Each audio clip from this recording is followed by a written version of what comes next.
자, 그럼 가장 중요한 건 이거죠. 네. 자, 그럼 내년 2022년은 2022년이요. 과연 어떻게 될 것인가? 2022년도에는 올라갑니다. 네, 좀 깔끔하게 말씀드리면 좋아요.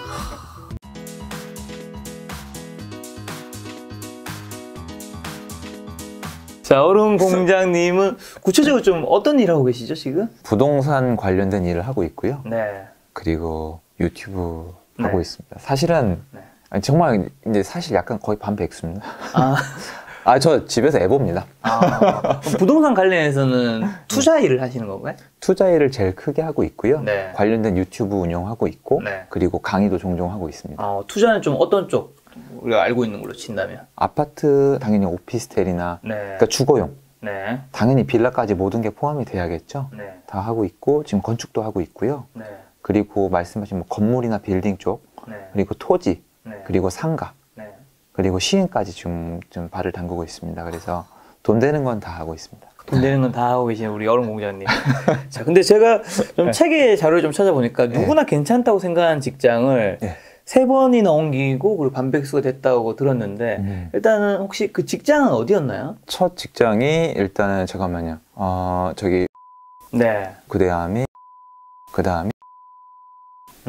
이쪽이었습니다. 근데 거기 3번에 옮기고 난 다음에 반백수가 된 이유는 그렇게 못 살겠어서 왜요? 원하는 삶이 아니니까. 뭐 어떻게 원하는 삶이 뭔데요? 일단은 네. 첫 번째로 직장 생활이 너무 힘들었어요. 한국은 직장 생활 힘들다 그러면 첫 번째 나오는 얘기가 다 힘들어. 다 힘들어. 너만 힘든 거 아니야. 그렇죠. 다 그러고 참고 살았는데 맞아. 저는 못 참겠더라고요. 그래서 그만뒀습니다. 근데 이게 네. 오래 고민을 했는데요. 네. 답이 나오더라고요. 이 지금 직장을 다니면서 내가 원하는 인생을 살 수 있나 없나를 생각을 해봤는데 네. 결론이 나 있었어요. 살 수 없다. 내가 원하는 인생을 절대 살 수 없다. 그게 확실히 결론이 났고 네. 그것 때문에 매일매일 우울했어요. 그러니까 돈이 적은 게 문제가 아니라 네.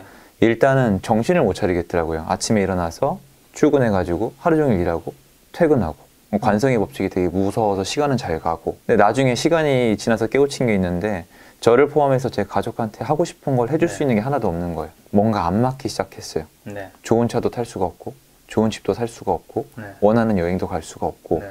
그리고 내 마음대로 일을 할 수도 없고 네. 내가 좋아하는 일을 선택할 수도 없고 제 마음대로 할 수 있는 게 단 하나도 없더라고요. 그래서 이대로 계속 사는 게 너무 무서웠어요. 진짜 무서웠어요. 이러고 평생을 살아야 된다. 차라리 안 사는 게 낫겠다라는 생각까지 하고 그만뒀습니다. 그런데 조자님 어렸을 땐 굉장히 가난하셨다면서요? 여유가 없었죠. 어느 정도 혹시?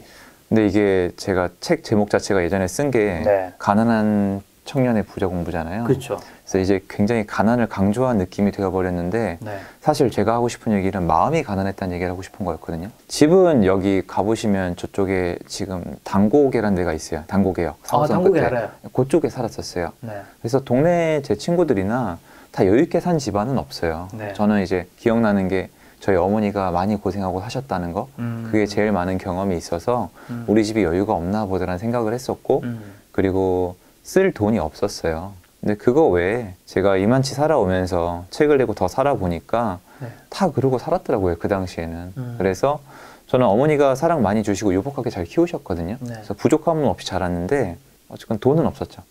쓸 돈은 없었어요. 어머니가 돈을 자유롭게 쓰시는 걸 한 번도 본 적이 없어요.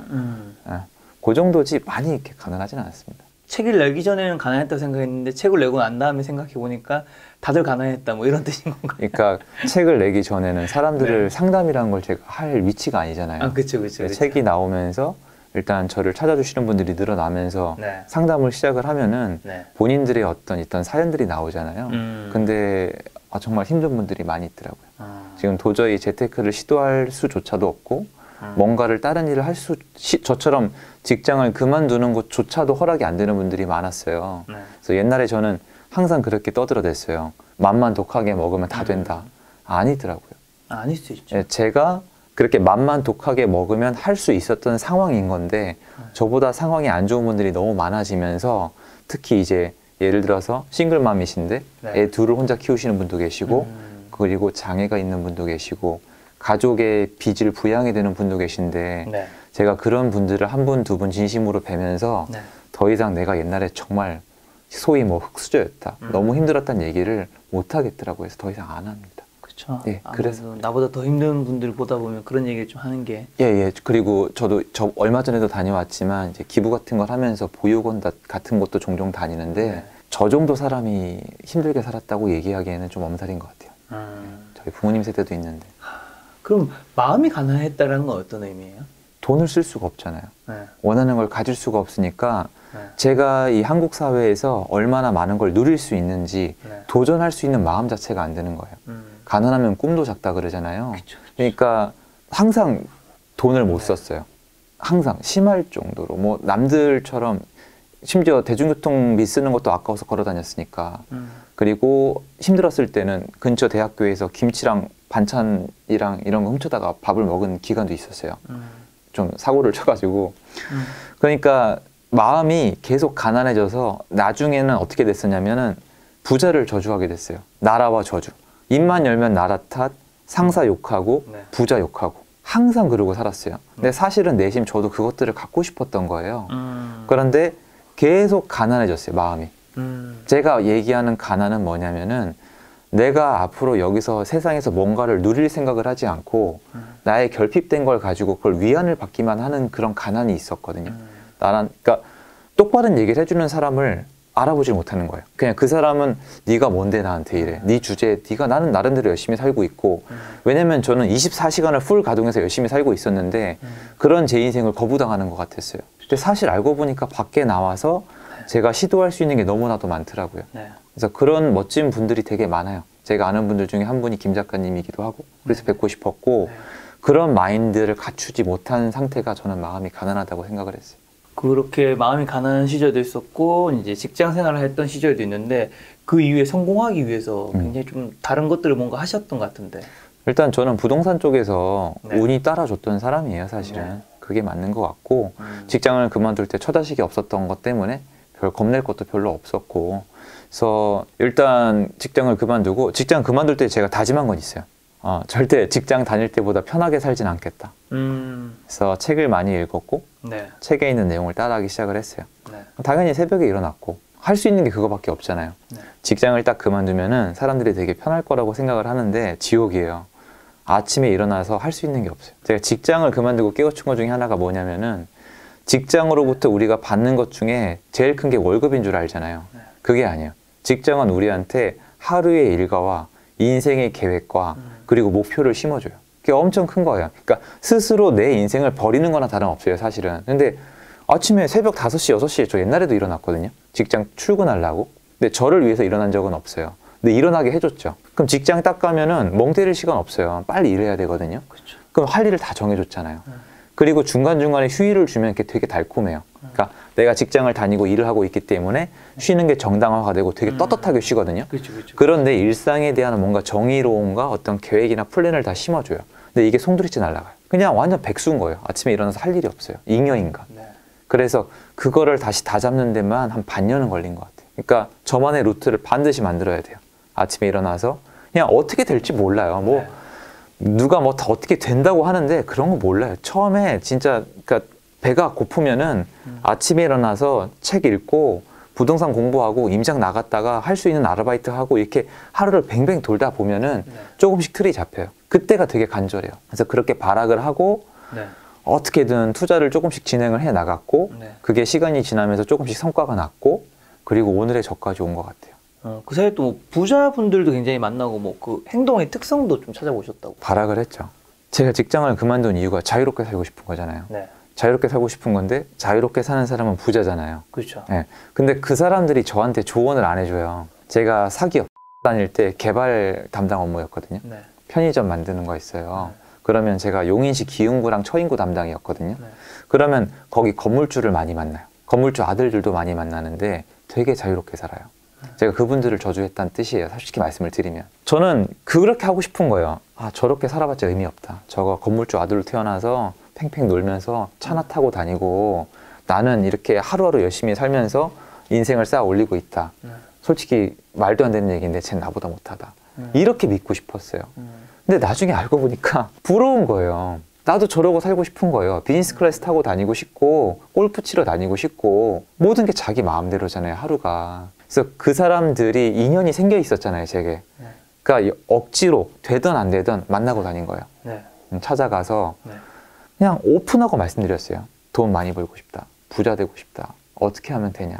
그럼 알려주는 분도 있고 안 알려주는 분도 있는데 그때 되게 재밌었던 게 있어요. 옛날에 안 알려주고 그러니까 되게 웃긴 거예요. 저는 처음에 그냥 벼락부자 되신 분들도 있었거든요. 용인시 처인구에 되게 많아요. 땅 갖고 있다 부자 되신 분들. 그러면 되게 의미 없어 보이고 졸부라고 손가락질 하잖아요. 그래서 그런 어르신이 제가 가니까 그냥 대충대충 얘기하고 사업 얘기하고 하시다가 직장 그만두고 진짜 눈 부릅뜨고 가니까 엄청 좋은 얘기를 해주시는 거예요. 그분이 저한테 말씀드렸어요. 어르신 그때는 얘기 안 해주고 좀 더 일찍 정신 차리게 그때는 얘기 안 해주고 왜 지금 이런 얘기를 해주냐 하니까 얘기해도 모른대요.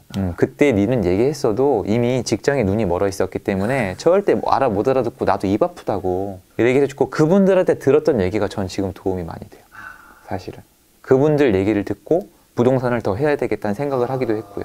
그때 무슨 얘기 해줬는데 기억나는 거 있나요? 일단 그분들이 해줬던 얘기 중에 이런 게 많아요.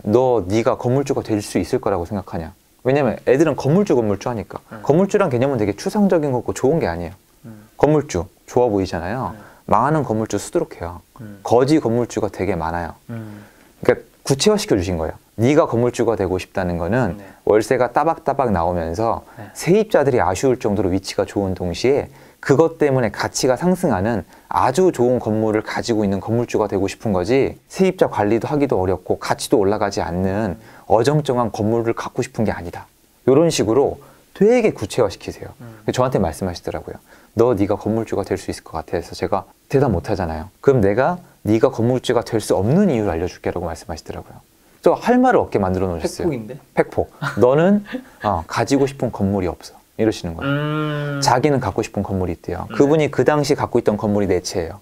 근데 그걸 정리를 하고 더 큰 건물을 갖고 싶은 거예요. 나는 지금 내가 부자고 돈이 남아 돌지만 그분이 가면 커피 한 잔을 안 사줘요. 그래서 나는 지금도 돈을 아끼고 내 자식도 돈을 아끼고 있고 지금도 사업을 하고 있고 지금도 빌딩 시세를 계속 확인을 한다. 왜? 나는 갖고 싶은 건물이 있다. 나는 건물주지만 저 건물이 갖고 싶어서 다른 빌딩주가 되고 싶은 거다. 근데 너는 입으로만 건물주가 되고 싶다고 하면서 저게 얼마인지도 모르고 저게 좋은 건물인지 아닌지도 모르고 저게 얼마가 필요한지도 모르고 계획도 안 세워져 있다. 너 같은 애들은 건물주가 될 확률이 없다. 내가 건물주가 될 것이다 말씀하시는데 한마디도 할 말이 없어요. 갖고 싶은 건물 없거든요. 보세요. 건물주 되고 싶죠? 다들 되고 싶다. 저한테 와서 다 건물주 되고 싶대요. 근데 어느 건물 갖고 싶냐고 하냐면 그냥 서울에 그냥 이래요. 그거 얼마짜리예요? 그냥 대출 얼마나 나와요? 돈 많이 모으면 살 거예요. 이래. 이랑 똑같아요. 애가 공부는 안 해. 근데 대학 가겠대. 걔 가요? 못 가요. 똑같아요. 어른들도 똑같은 거예요. 그래서 그런 식으로 부자들은 목표의식이 굉장히 뛰어나요.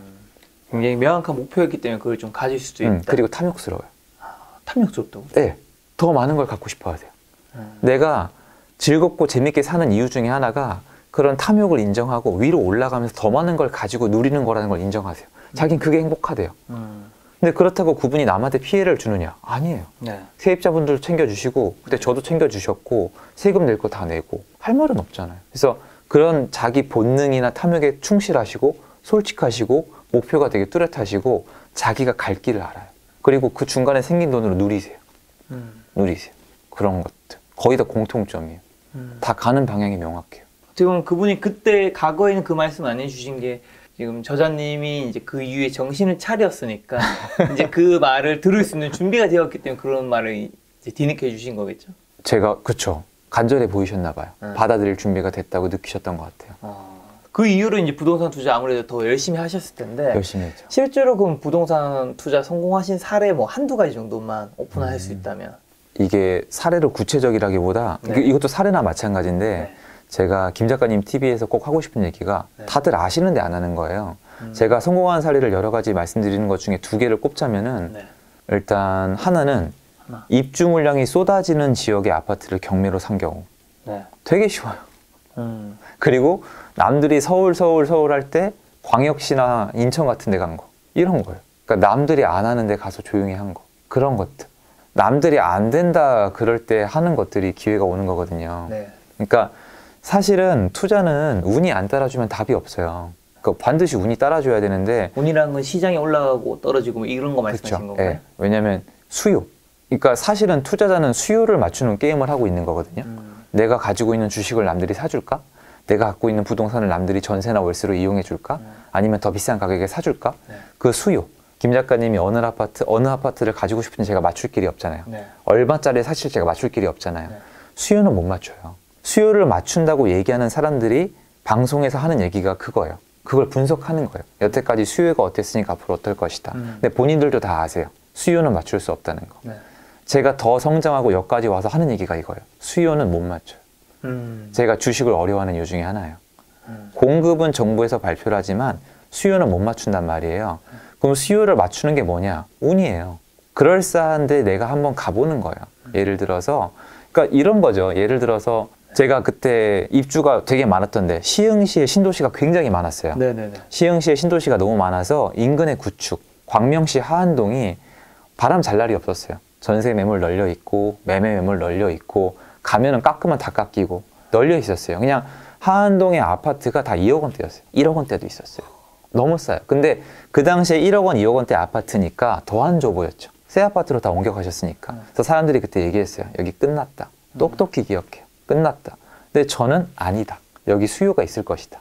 나중에 새 아파트로 다 옮겨가고 나면 광명시 옆에 가디, 구디, 독산 7호선 타고 거긴 이제 지하철이 없지만 인근에 쭉 가면 출퇴근이 가능하니까 여기에 나중에 요 정도 가격의 아파트에 사람들이 다 채워줄 것이다. 수요가 있을 것이다 라고 생각을 했어. 싸게 이제 경매로 그것도 이제 그 재경매 약간 특수물건이었을 거예요. 그걸 낙찰을 싸게 받아서 기다린 거죠. 그러니까 그런 건 투자금이 거의 안 들어요. 제가 아마 한 2억 4천인가 2억 5천에 낙찰을 받아서 2억 4천인가 2억 5천에 전세를 놨을 거예요. 그럼 투자금은 거의 들지 않거든요. 그러고 시간이 지나서 지금 제가 시세를 다 일일이 체크를 안 해서 지금 그래도 한 8억 원 가까이 할 겁니다. 제가 낙찰을 받은 게 2억 원대였으니까 네. 그래도 상승분이 적진 않죠. 아, 맞아요. 저도 몇 년 전에 제 친한 동생이 결혼을 했는데 예. 시흥에 집을 샀는데 예. 그냥 3배가 올랐다고 하더라고요. 많아요. 아. 많아요. 근데 중요한 게 요거죠. 주식이랑 큰 차이점이 나왔잖아요. 제 돈이 들어가 있지가 않죠. 그러면 사람이 어떻게 되냐면 이건 경험해 보신 분들은 아시는데 자기 돈이 많이 들어간 투자는 여유 있게 못 기다려요. 근데 자기 돈이 적게 들어가 있잖아요. 그럼 기다려요. 근데 투자는 기다림이라는 건 사람들은 다 알아요. 또 이래요. 사람들이 저를 찾아와서 자기는 남는 돈이니까 기다리겠대요. 못 기다려요. 서민한테 남는 돈은 없어요. 부자들은 정말 남는 돈이 있거든요. 서민은 여윳돈 따위는 없어요. 내가 투자금이 많이 들어가 있으면 걱정되고 잠이 안 오고 부담감이나 기대 심리가 높아졌기 때문에 계속 시세를 보고 기다려요. 근데 저처럼 뭔가 사용 가치를 이용을 하고 시장의 어떤 특수 형태를 이용해서 싸게 저렴하게 매수를 해서 내 돈이 들어가 있지 않으면은 침착하게 오랫동안 기다릴 수 있기 때문에 수요가 들어올 수 있는 그 운이란 거를 기다릴 수 있는 시간이 길어져요. 즉 운이 올라갈 확률이 올라가요. 맞죠? 수요가 올 때까지 오래 기다려야 되니까. 그런 논리를 이용을 하는 거예요. 어느 지역에 가든지. 대구도 마찬가지고 대전도 광역시가 사람들이 다 서울로 몰렸던 시절이 있어요. 그쵸. 그 당시에 조용히 광역시에 가서 올라가 있던 전세가를 이용해서 집을 사신 분들은 지금 적게는 2배, 3배의 상승폭을 누리고 계세요. 그런 분들이 많단 말이에요.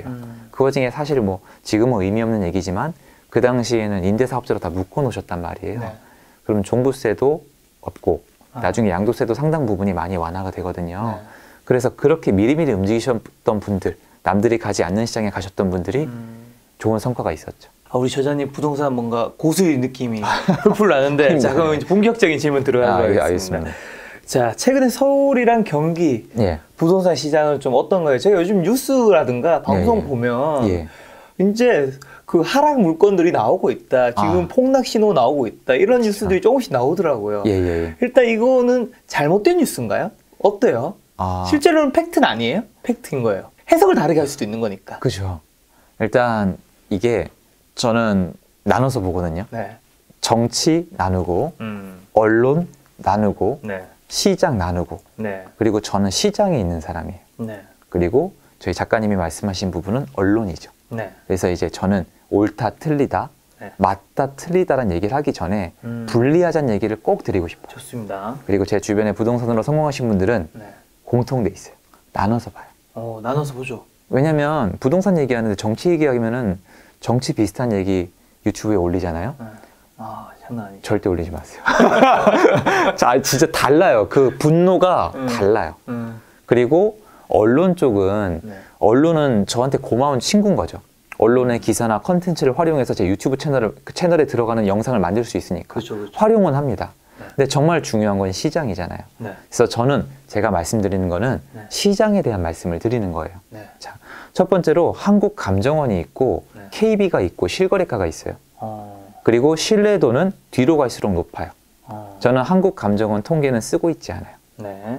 저의 초이스예요. 네. 한국감정원의 데이터는 제가 시장에서 현재 활동하고 있는 데이터와 맞지 않아요. KB는 어느 정도 맞아요. 네.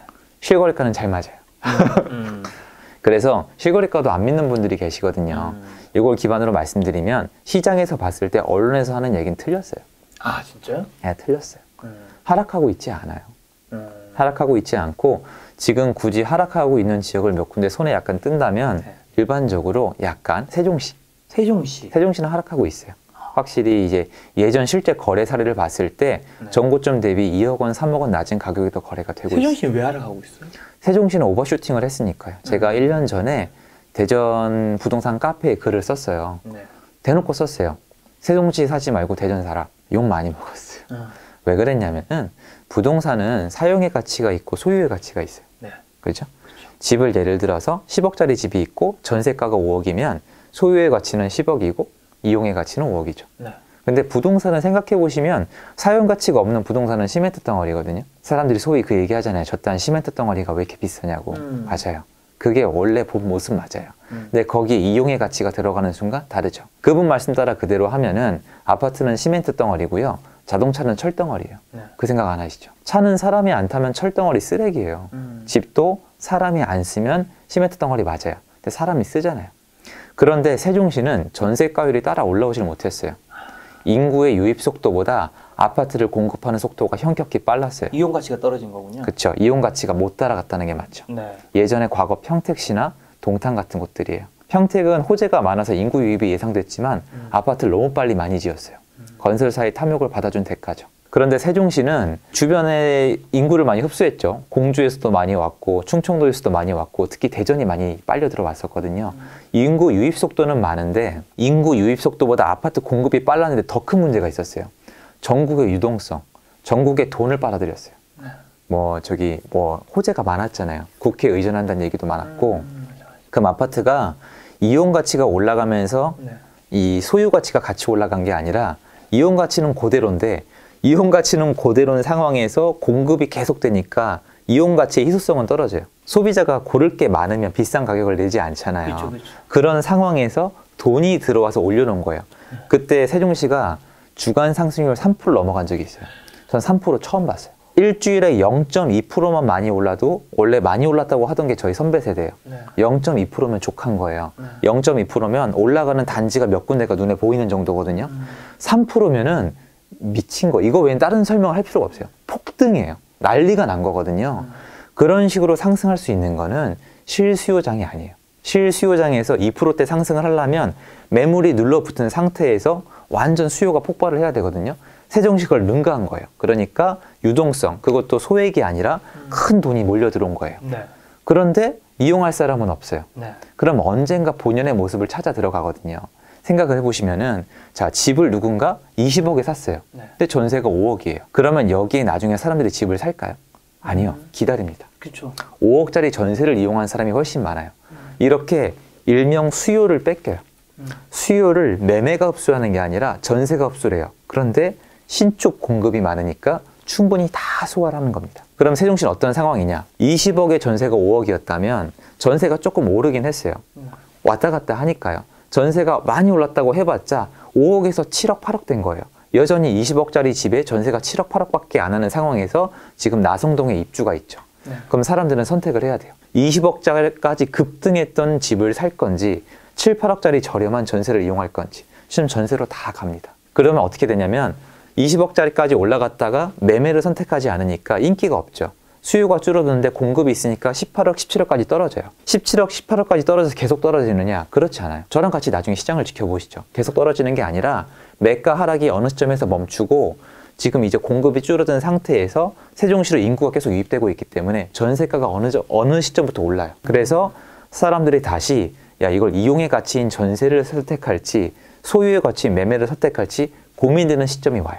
그게 소위 60% 정도까지 올라오면 고민을 많이 하세요. 네. 20억짜리 집이 전세가 12억까지 왔다. 네. 그럼 고민해요.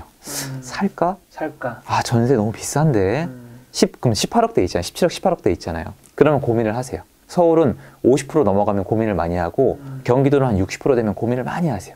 그러니까 세종시는 앞으로 한동안 보합을 이루면서 전세가를 지켜봐야 되는 곳이지 이제 다 올랐으니까 다 빠져나간다? 그런 구조를 가지고 있을 수가 없어요. 인구가 유입되기 때문이에요. 그래서 세종시는 그렇게 하락하고 있고 네. 일부 지역에 이제 약간 입주가 있는 곳들은 다 흔들거렸어요. 경기도 성남도 흔들거렸었고 지금 안양이 흔들거리고 있고 그리고 대구 광역시가 좀 흔들거리고 있고 알게 모르게 부분적으로 인천시 서구도 약간 왔다 갔다 하는 데가 있어요. 단지별로. 검단시도시 입주가 있거든요. 그래서 그렇게 입주가 있는 곳들은 왔다 갔다 하는데 문제는 아까 말씀드렸다시피 입주가 있으면 전세가 먼저 흔들리거든요. 네. 근데 이제 저희가 전세 시장에 판이 바뀌어 있다 보니까 덜 흔들거리고 있긴 해요. 하락을 논하기에는 다른 지역은 좀 일러요. 자, 그럼 그동안에는 지금 최근 몇 년 동안 굉장히 많이 올랐잖아요. 많이 올랐죠. 근데 왜 이렇게까지 오른 거예요? 수급 불균형이라고 저는 생각을 해요. 수급 불균형. 공급이 너무 적었다는 뜻인 건가요? 그쵸. 그리고 부동산을 제가 선택한 이유가 있어요. 뭔데? 이거는 많은 분들이 제 얘기를 듣고 한번 고려해 보셨으면 좋겠어요. 저는 투자를 이거저거 다 해봤거든요. 당연히 주식도 했었어요, 예전에. 네. 오래 했어요, 나름. 망했습니다. 제가 이제 그럴 깜냥이 안 되는 것 같아요. 그리고 이 주식을 실패한 이후에 선물이란 분야랑 비트코인이라는 분야를 고민을 해봤어요. 근데 제가 제 명예 못 죽을 것 같더라고요. 제가 제 성격을 아니까. 많은 분들이 투자에 성공하신 분들은 인간을 초월하고 굉장히 평정심이 있는 줄 알지만 저는 그렇게 보지 않았어요. 제가 만난 부자들 다 인간이에요. 그 분야만 잘할 뿐이지 다른 분야 허당이신 분들 되게 많아요. 그래가지고 저는 수요란 부분을 맞추는 게임을 하는 거라고 생각을 해요. 근데 부동산이 되게 큰 매력이 뭐냐면 일단 첫 번째로 일정 이상으로 수요가 항상 고정돼 있어요. 필수제잖아요. 그렇죠, 그렇죠. 그러니까 좀 이게 김 작가님 채널은 주식에 대해서 굉장히 정통하신 분들이 많지만 네. 저는 여전히 그래도 주식은 사도 그만 안 사도 그만이라고 생각해요. 네. 부동산에 비해서. 그렇죠, 그렇죠. 그러니까 수요가 고정돼 있는 게 아니에요. 왔다 갔다 해요. 네. 주식을 다 팔았다가 다시 살 수도 있고 맞아요. 다시 올인을 했다가 다 팔 수도 있고 네. 근데 부동산은 그렇게까지는 안 되거든요. 네. 물론 부동산도 어떤 그런 투자 자금 한 번이나 어떤 유동성장이 따로 있습니다. 근데 나중에 분리해서 설명을 드리는데 부동산은 수요가 고정돼 있고 문제가 쏠림 현상이 있어요. 병목 현상. 뭐냐면 공급이 부족해지면 수요가 눌려 있다가 폭발을 해요. 그러니까 다급해진다고요. 네. 이것도 필수제이기 때문이에요. 그쵸. 우리 집에 집은 꼭 필요하니까. 네. 지금 이 시점에서 제가 이 얘기를 해도 되는 게 지난 몇 년간 여러분이 봤을 거예요. 패닉 바잉이라는 단어가 생겨났죠. 수요가 폭발이 가능하고 그리고 지금 보시면 집값이 계속 버티는 이유가 결국에는 실수요자. 지금 다주택자는 서울에 집 사면은 약간 정신 나간 거예요. 취득세 12.4% 내고 종부세 때려 맞고 팔 때 양도세 82% 내고 이거는 제정신이 아니면 안 하거든요. 실수요자. 수요가 고정돼 있고 일정 이상으로 그리고 수요가 폭발할 수 있다는 특이성을 가지고 있는 거예요. 네. 그렇기 때문에 지금 이 시장을 설명하려면 그런 수요의 특성이 나온 거거든요. 두 가지 다 나온 거죠. 수요가 일정 이상 항상 있는데 공급이 부족을 했고 그 현상인데 여러 가지 기타 여건이 드러나면서 몇 번의 폭발 현상이 일어난 거예요. 그래서 많이 폭등을 했죠. 물론 전 세계적인 인플레이션, 네. 화폐 가치 하락, 유동성, 저금리 이것도 영향을 미쳤겠죠. 자, 그럼 가장 중요한 건 이거죠. 네. 자, 그럼 내년 2022년은 2022년이요. 과연 어떻게 될 것인가? 2022년도에는 올라갑니다. 네, 전 깔끔하게 말씀드리는 거 좋아합니다. 이렇게 많이 올랐는데요? 수요, 공급, 가격을 나눠서 보면 좋아요. 수요와 공급이 만나면 가격이 결정이 되는 거예요. 근데 저희 작가님이 말씀하신 거 많이 올랐는 데는 가격만 보는 거거든요. 그렇죠, 그렇죠. 그렇죠? 그냥 맞아. 가격만 보는 거예요. 근데 예를 들어서 마포에 있는 아파트가 예를 들어서 20억에 팔렸다고 쳐요. 아, 요즘에 20억 하죠. 마레프가 한 19억 정도 합니다. 네. 한 19억에서 20억 하니까 마레프가 20억 해요. 마레프가 20억 한다는 게 중요할까요? 내년에 수요와 공급이 만나서 22억의 거래가 가능하다는 게 중요할까요? 후자가 더 중요해요. 후자가 훨씬 중요하죠. 네네. 그러니까 우리가 20억이 됐다는 게 제가 무시하자는 게 아니에요. 많이 안 올랐다는 것도 아니고 정상적으로 느낀다는 뜻도 아니에요. 근데 아까 말씀드렸잖아요. 감정을 버려야 돼요. 정치에 대한 감정도 버리시고요. 언론에 대한 분노도 버리세요. 다 여러분 매기는 거예요. 정치도 여러 번 표를 빼가는 거고 언론도 여러 번 조회수 뺏어가는 거예요. 네. 제 유튜브 채널도 여러 번 조회수 빨아먹는 거예요. 인정할게요. 그런데 여러분을 위해서 내려놓고 팩트만 보자는 거예요. 가격은 결과잖아요. 그렇죠. 그럼 많이 올랐죠. 네. 그럼 거기 까진 거예요. 그럼 내년은 수요와 공급이 어떤지 다시 보죠. 내년에 공급이 충분할까요, 서울에? 내년에 공급이 굉장히 적어요. 서울은 역대급 공급 부족을 맞이할 거예요. 그럼 여태까지 서울이 공급이 부족할 때 누가 지켜줬느냐? 경기도라고 말씀하시기 전에 원래 팩트가 있죠. 서울의 전세 시장이 서울의 매매 시장을 버텨주는 거예요. 말씀드렸죠. 도망가면 돼요. 아파트 20억? 야, 전세가 10억인데 됐다. 난 전세 살란다 하는 분들이 2010년도에 서울을 녹여버렸죠. 난 전세 살 거야. 빠이. 끝이에요. 되느냐? 안 됩니다. 전세가 장난이 아니에요. 지금. 전세도 부족해요. 지금 눌려있을 뿐이죠. 전세 부족해요. 네. 제가 부동산 공부 시작한 이후로 전세가 이렇게 부족한 거 처음 봐요. 그리고 제가 지금 부동산 공부 시작한 이후로 제 선배들까지 똑같이 한 목소리. 아파트 월세 이렇게 올라가는 거 태어나 처음 봤어요. 미치지 않고서 이렇게 올라가는 게 가능할까 싶어요. 네. 자, 그럼 월세로 도망 못 가죠. 네. 지금 월세 시장이 버텨주는 거예요, 사실. 제가 언론의 함정이라고 말씀드리잖아요. 언론은 지금 월세 시장을 잘 안 다뤄요. 자, 보세요. 매매 시장이 올라간다. 난리 납니다. 여당 뭐 하는 거야? 서민들 죽일 일 있어? 아파트가 30억이 말이 돼? 분노하죠. 전세 올라갑니다. 박근혜 정권 때. 너네 서민 전세 죽일 거야? 전세 난민 만들 거야? 난리 납니다. 월세가 폭등해요. 조용. 왜? 월세는 내일 아니거든. 월세를 사람들이 선호하지 않거든요. 월세 자체에 대해서 예민하게 굴지 않는 곳이에요, 여기는. 월세 시장이 지금 시장의 분노를 다 받아내고 있어요. 언제까지 받아낼까요? 올라가다 전세가 더 나을 때까지. 전세금, 원리금 균등 상환이 월세보다 훨씬 싸게 될 때까지는 버티겠죠. 그러면 전세 시장이 건드려지면 어떻게 될까요? 또 매매로 해요. 전세 시장 건들면 매매 시장이 어떻게 되는지 2020년 7월 이후로 다 느꼈어야 돼요. 그럼 월세 시장이 지금 혼자 버티고 있는 거거든요. 그 월세 다음에 전세, 전세 다음에 매매예요. 그런데 지금 전세 시장으로 도망을 못 가요. 서울의 공급이 부족한데 전세 시장은 못 버텨줘요. 그럼 그 다음 배리어가 어디냐? 경기도 입주 물량이에요. 경기도 입주 물량이 2017, 18, 19, 20 4년 동안 최고 물량을 찍고 이제 내려갑니다. 그거 중에 걔네도 전세가 부족해요. 그럼 경기도도 못 버텨주죠. 마지막 배리어가 인천도 검단이 있긴 한데 지금 6월, 7월, 8월 달에 입주가 있었지만 예전이랑 다른 모습. 그리고 서울의 수요를 흡수하는 데 한계가 있어요. 인천은 확실히 한계가 있어요. 그러니까 내년에 가면은 서울의 공급은 부족하다는 거죠. 자, 그럼 내년에 공급은 부족하죠. 그러면 지금 우리가 봤을 때 내년도 서울에 인구가 유입되는, 가구 수가 유입되는 수요가 줄을 이유가 뭐가 있을까요? 서울에 이사 올 걱정하시는 분들만 계시죠. 그리고 서울에 부모님들이 자녀 2분 키워가지고 갑자기 다 됐다. 서울에서 잘 키웠으니까 너는 강원도 가고 너는 충청도 가 이럴 것 같아요. 한 번도 못 봤어요. 압구정에 계신 분들 상담하면 어떻게 되는지 아시죠? 압구정 상담하면은 아유, 너네 집 여기 우리 동네 근처에 못 구해줘서 어떡하니? 그래서 구해주시는 곳들이 서초, 성수, 마포, 용산. 여기가 옳은 이유가 다 있어요. 아, 좋은 동네. 아, 그럼요. 가까이서 보고 싶잖아요. 마포에서 강 건너 보면 다 그런 여의도가 보이고 저쪽에 그 아시겠지만 성수동 건너편에 압구정동 보이고 다 그래서 광진구 건너편으로 보내시는 거예요. 못 구해가지고.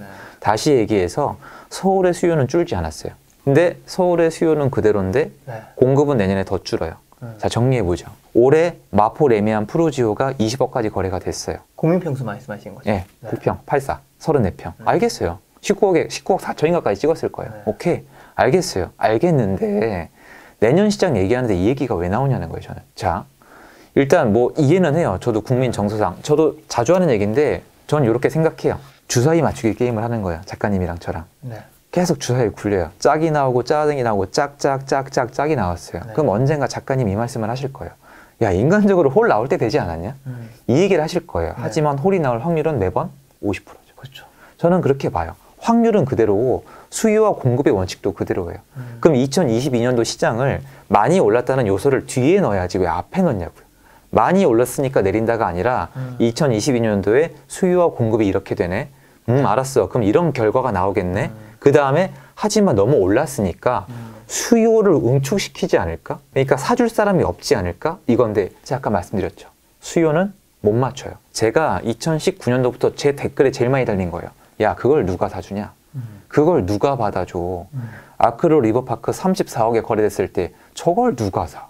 저거 자전거래야. 저거 조사해야 돼. 지금 40억 넘었습니다. 신고가 도배예요, 지금. 45억 본 것 같은데. 45억 찍었어요. 뭐 그건 걔네 알아서 하라 치고요. 근데 지금 서울의 신고가율이 40%가 넘었거든요. 이거는 미친 겁니다. 왜 그러냐면 간단히 설명을 드릴게요.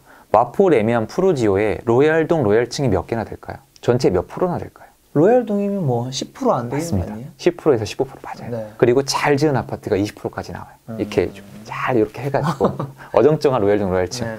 그러면 신고가가 몇 개나 나와야 될까요? 10%에서 15%가 나오는 거예요. 그렇죠. 1층 못난이동 못난층 팔렸다가 로얄동 로얄층 팔렸다. 신고가 나올 수 있잖아요. 정상적인 시장은 신고가가 10에서 15%가 나오는 게 맞고 원래 한 10% 정도 나와요. 원래 신고가에 안 사요, 사람들이. 근데 지금 신고가가 서울이 40%를 넘어서 50% 향해 가고 있어요. 저 처음 보거든요. 뭔 뜻일까요?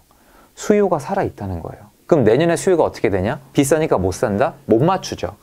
수요는 지금의 흐름을 읽는 게 좋아요. 아, 지금 흐름이 수요가 어떻게 가고 있다. 물론 지금 거래는 없어요. 지금 수요 눌린 거 맞아요. 지금 대출 규제 심한 거 맞아요. 안 사고 있는 건 맞는데 제가 말씀드렸잖아요. 이게 아무리 눌려도 부동산은 수요가 고정이 돼 있어요. 제가 여기를 택한 이유예요. 제 믿음은 흔들리질 않아요. 수요가 없어지는 게 아니라 뒤로 밀리는 구조를 가지고 있어요. 그리고 뒤에 한 번에 몰리면 폭발합니다. 그럼 지금 수요를 없앨 수 있을까요? 대출 규제로 수요를 없앨 수 있을까요? 투기꾼은 없앨 수 있죠. 투기꾼이 아니에요. 지금은 투기꾼은 집을 못 산다니까요. 서울에는 쉽게 못 사. 어지간하면 못 사요. 그럼 실수요자는 지금 집을 못 사고 뒤로 밀려요. 근데 내년에 공급은 없어요. 그럼 내년 일정 시점에 수요가 다시 나올 수밖에 없어요. 그러면 신고가를 찍고 있기 때문에 호가는 내려가는데 한계가 있어요. 그럼 저가 공급은 없고 신축 공급도 없고 전세 월세 시장도 못 버텨주고 경기도도 백업이 안 되는 상황에서 수요가 밀리다가 한 번에 나온다? 아찔한 상황이 나오는 거죠. 그때 또 얘기를 하실 거예요. 이렇게 많이 올랐는데 그게 중요한 게 아니에요. 그래서 내년 시장은 오른다. 그러면 도대체 언제까지 좀 오른다고 보시고 그 언제가 멈추고 언제부터 좀 하락할 수 있는 건가요? 일단은 네. 인허가라는 게 있어요, 작가님. 네. 인허가는 뭐냐면 너 여기 아파트 지어도 돼 라고 허가해 주는 거예요. 네. 그래서 인허가를 받으면은 3년이나 4년 후쯤에 실제로 그 아파트가 지어져서 사람들이 들어가 살아요. 그렇죠. 그러면 뭐냐? 지금부터 3, 4년 후는 예측이 불가능하다는 거예요. 그렇죠. 저는 논리가 똑같아요. 수요, 공급, 가격이에요. 제일 중요한 건 수요, 공급, 거래예요.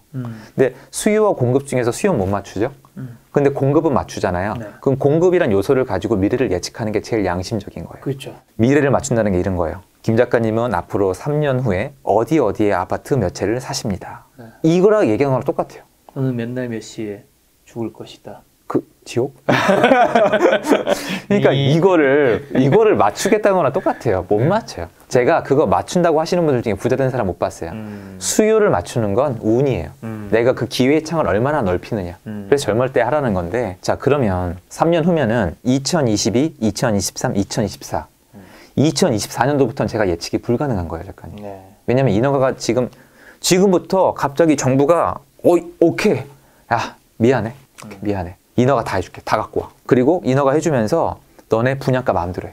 미안해. 이러면 쏟아져 나올 거거든요. 벼르고 있어요, 건설사들 지금. 그러면 지금 인허가 다 풀어주면은 빨리 지을 거 아니에요. 그리고 인허가 해주면서 패스트 트랙 같은 걸 껴가지고 뭔가 중간 단계를 좀 빠르게 해주면 3년 후에 완공이 가능할 수도 있잖아요. 네. 그러면 3년 후 2022, 2023, 2024부터는 예측이 어렵죠. 3년 후인 2025년도부터 예측을 한다고 쳐도 2024년도에 2025년도에 공급 시그널을 강력히 받으면 미리 선반영 됩니다, 진짜로. 사람들이 버텨요, 전세로. 예전에 MB 정권 때 사람들이 아파트를 안 사고 전세로 다 버텼어요. 그땐 전세 시장이 전세 대출 풀어주고 전세가 이렇지가 않고 전세 물량이 많았어요. 네. 전세 물량이 많은 상황에서 보금자리 주택 사전 청약으로 다 몰려간 거예요. 네. 지금 사전 청약을 받는데도 집값이 왜 안 잡히느냐? 사전 청약을 넣으면서 버텨야 될 거 아니에요. 무주택자로. 그럼 전세 시장을 냅둬야 될 거 아니에요. 전세 시장 엉망개판인데 사전 청약 놓고 뭘로 버틸 거예요. 그러니까 안 잡히는 거란 말이에요. 그러니까 2024년도부터는 예측이 불가능. 그 2023년도까지만 말씀을 드리겠다는 거예요. 네. 물론 제 집 다이어리는 2030년까지 있어요, 저는. 네. 2030년 넘어서까지 있는데 계속 수정해 가는 거기 때문에 의미가 없어요. 그럼 2023년도까지는 말씀드려도 된다는 거죠. 좋습니다. 좋죠. 2023년까지 공급 없어요. 안 잡힙니다. 네. 2년 동안은 더 오를 걸 남았다는 뜻이네요. 네. 2024년부터는 알 수 없고 알 수 없어요. 현재로서는. 네. 그리고 2023년도까지 공급을 해줄 방법이 있어요, 사실은. 그러니까 제가 말한 건 지금의 정책 기조가 그대로 유지가 돼야 돼요. 그러니까 예를 들어서 이제 이재명 후보님도 말씀을 하셨어요. 어저께인가 말씀하셔서 저희 부동산계는 발칵 뒤집어졌는데 네. 다주택자 양도세 완화를 심각하게 고려하겠다고 기사가 떴어요. 진짜 떴어요. 제 눈을 의심했어요. 이 후보님이 그러시는 분이 아닌데 자, 지금 정부가 많이 당황했을 거라고 저는 생각했던 게 2017년도 이후에 서울에 공급이 많았어요. 근데 집값이 올랐잖아요. 안 맞는 거예요. 그런 말씀 하시는 분 여기 나와서 분명히 있을 거예요. 2017, 18, 19년도에 서울과 경기도에 입주 물량이 많았는데 서울의 집값이 오른 것은 심리 때문에 투기를 한 것이다. 그런 메시지 있었죠. 아니에요. 틀렸습니다. 명확히 말씀을 드릴게요. 그거 아니에요. 뭐냐면은 2017년부터 공급이 많았던 거 팩트예요. 많은데 2017년도 8월 이후로 구축 매물이 못 나오게 만들었어요. 양도세 강화 그리고 투기 지역 지정을 하면서 구축 매물이 줄어들었어요. 2017년도 8월 이후로 우리가 배울 수 있는 건 이거예요. 제가 데이터를 만들고 있는 게 뭐냐면 신축 공급 대비 구축 공급이 서울 아파트 수요를 얼마나 서로 소화하는지를 전 따지고 있어요. 그러니까 구축이 더 중요한지 신축이 더 중요한지 어느 힘이 더 센지를 따지고 있어요. 근데 따지다가 데이터가 작년부터 다 망가졌어요. 전세 시장 망가졌어요. 안 맞아요 또. 이 수요를 전세 시장이 또 뺏어갔거든요. 엉망이 되면서. 무슨 말이냐면 신축 공급이 있어도 구축 매물이 못 나오니까 시장에 공급이 부족한 거예요. 그래서 사람들이 제가 그때 또 조언 선택을 했던 게 서울 신축, 서울 신축 노래를 불렀었어요. 전 그때 저기 외곽 가가지고 구축 샀거든요. 그래서 제가 말씀드렸어요. 어차피 수요 공급이 삐뚤어진 거기 때문에 지금은 신축에 몰릴지 몰라도 나중에 병목 현상은 구축에 더 심할 것이다. 구축이 폭등을 했죠. 수급이 전체가 안 맞는 거예요. 만약에 수급이 맞는 상황에서 공급만 있다면 신축만 올라요. 신축으로 수요가 쏠리는 거니까. 시중에 차가 막 널렸어요. 그러면 사람들이 좋은 차로만 몰리는 거잖아요. 국민차로 똑같아요. 그런데 수급 자체가 불균형이니까 구축으로까지 가는 거란 말이에요.